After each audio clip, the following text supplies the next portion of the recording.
أنا عندي مشكلة، شعري جاف وهايش بشكل غير عادي، ومهما أجيب له وأحط له مفيش حل.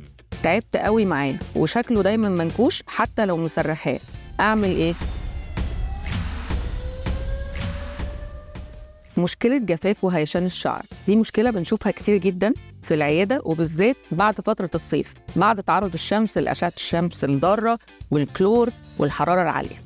طيب أهم حاجة إن في روتينك اليومي يبقى في حاجة بتحتوي على البروكابين والأبل ستيم سيلز زي اللي موجودة في التري تو هير أمبولز من انفينيتي، ودي بتتحط يوميا على فروة الراس، ودي بتقلل من جفاف الشعر وبتزود ترطيبه وحيويته. وعشان علاج الشعر بيكون من بره ومن جوه، لازم نستخدم مكون غذائي يكون بيحتوي على مادة البيوتين زي انفيتين من انفينيتي، ودي بتكون عبارة عن جاميز سهلة البلع ودايت فريندلي اللي بيحتوي على 4000 مايكروجرام من البيوتين، وده بيكفي احتياجنا اليومي، وعشان كده بيرطب شعرنا ويقلل التشابك ويقويه. وعشان نوصل لأحسن نتيجة لازم ناخد علاج الشعر لمدة مش أقل من 3 شهور، وأما نيجي نبطله بالتدريج، ويا ريت نرجع للدكتور المعالج.